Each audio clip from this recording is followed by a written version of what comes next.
Good afternoon, everybody. Good afternoon to Toastmaster of the day, fellow Toastmasters, and our beloved guest. How are you all doing today? Very good. Okay, it's almost coming closer towards the circuit breaker, and I think all of us are eagerly waiting when we can go out and be free. And I also hear many people complaining that our movements are restricted.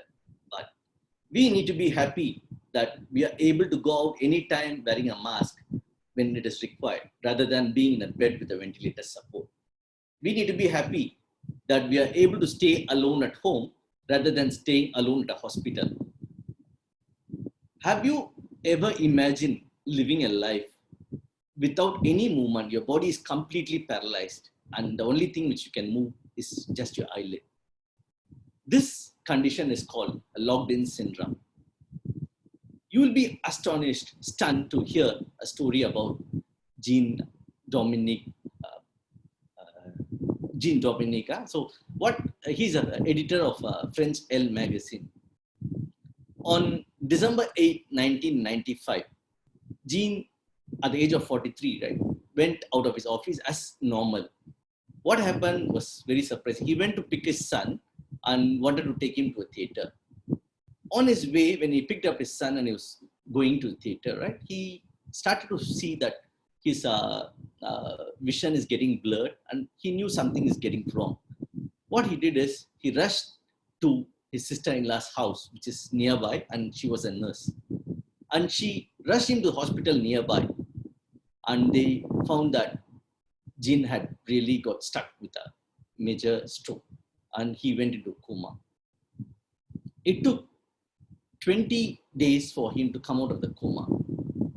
When he woke up, he was completely speechless, and the entire body was paralyzed. His mouth, arm, legs, all the muscles were paralyzed. And only thing is, his eyelids were blinking, the left eyelids, and his mind was working. He was diagnosed with a locked-in syndrome. He lost 27 kilos in 20 days, 20 weeks after his stroke. It was quite a huge loss. Despite his condition, he wrote a book titled The Diving Bell and the Butterfly. I can sense that your mind voice is asking, how can a person who's completely paralyzed and just only able to blink his eyes, able to write a book? I had exactly the same question. He just completed the entire book by just blinking his left eyelids. It took 10 months for him to complete his book, and he almost spent like 4 hours a day. He did use a technique called a partner assistant scanning, which means the person who's next to him will read out the characters, alphabet slowly, letter by letter. And when the letter I wanted to convey, when the transcriber tells, I will blink. So that's how the author did it. So can you imagine how many blinks he did to complete the book? It was 200,000 blinks just to complete a book. It was amazing that he has completely composed and edited the book in his head and have to instruct it letter by letter to complete the book. It was absolute perseverance which made him complete the book. It was really heartbreaking when I read the last lines of the book. It says, does anyone in the cosmos have a key to unlock my diving bell? He was also asking, is there any strong currency in the world which can buy my freedom back? It was so touching to know about his story.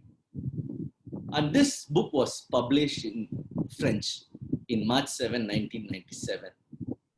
But very sadly, within 2 days, the author passed away due to pneumonia. The book actually was sold 25,000 copies on the first day of publication, and it reached 150,000 within a week.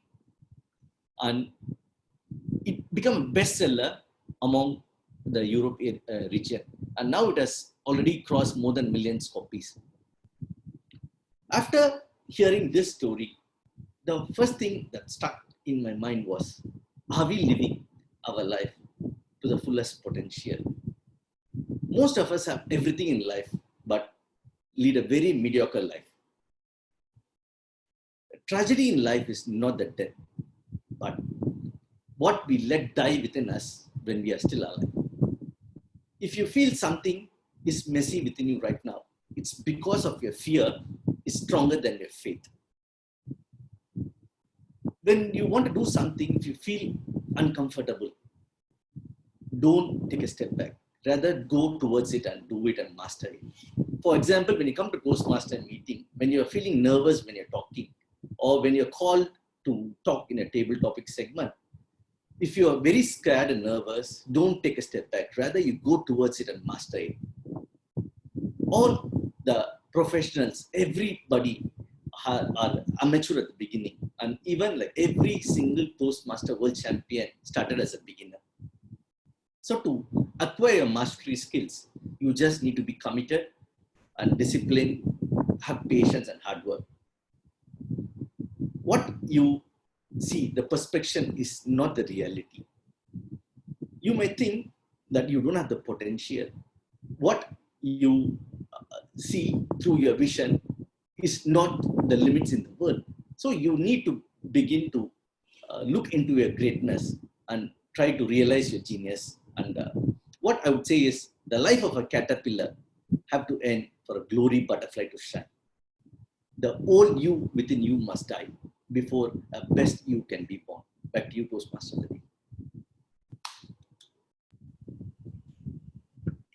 Thanks a lot, Valliyappan.